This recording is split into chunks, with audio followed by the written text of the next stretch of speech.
Lightning cackled over Castle Camelot, the silhouette of Knight Aubriet stealthily moving across the great hall. He was making good time across the courtyard, and towards the castle gate. He had set his heart on recovering Excalibur, and nothing was going to stop him. Or so he thought. Just as Knight Aubriet stepped out of the gate, the shrill sounds of an alarm bell crashed the scene.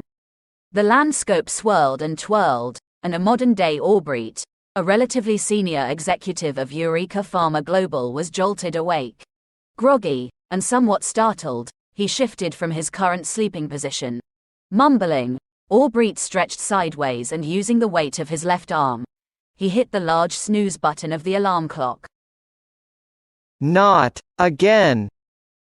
Aubriet has been having this recurrent dream for days in a row now. Pushing himself to sit up, Aubriet rubbed his face with both hands and shook his head. Unlike most dreams, this one was lucid and vivid. He can remember details which would have evaporated the minute he woke up. And somehow, he knew this scene well. It was as though he had been living there all his life. Castle Camelot. Heck! It's not even a real castle, is it? And why am I adorned in the armor of a knight? Shaking these thoughts aside, he hobbled and stumbled towards the bathroom.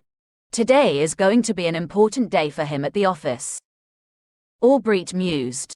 He had composed an email to apply for the position of general manager at the Pharma's joint venture company in East Asia, a province he never knew existed, in a country he has not visited in his life.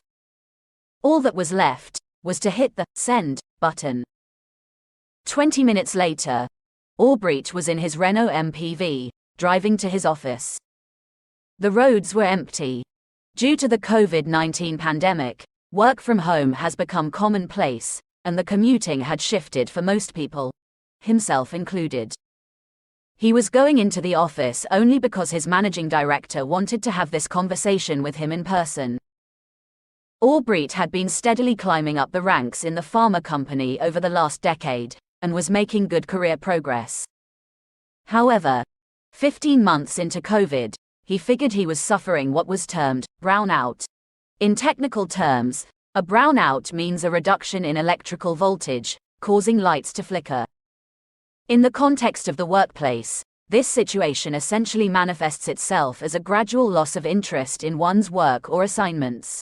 Although there is no perceived drop in performance, unlike a state of burnout, nonetheless, Aubriet was clear that he needed a change in environment if he were to be thriving again. Turning the volume of the radio down, Aubriet tried to remember the dream. The Camelot sequence was prematurely cut off this morning. There was more from earlier replays. He frowned. What was it? Ah! The Hydra. Aubriet began stitching the dream sequence together. No sooner had Knight Aubriet stepped out of the gate, instantly, a three-headed Hydra appeared before him ephemerally, coalescing rain and fog as the beast took on physical form and shape. As Knight Aubriet walked wearily towards it, hand on his sword hilt, the first Hydra head slithered towards him from the left. What do you think you are doing, Aubriet? You will be slaughtered by dawn tomorrow if you should leave the castle. You are simply not good enough for this.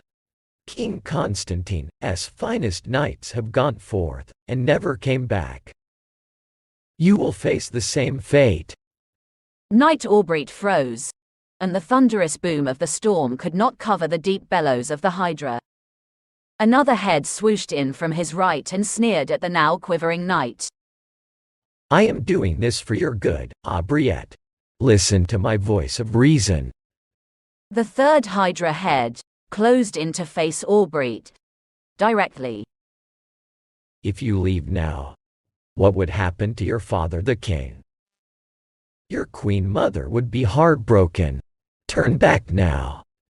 Hydra is right. I can't do this. It's beyond me. All three Hydra heads nodded in successive agreement, satisfied at their successful attempt to turn the young knight around from this fool's errand.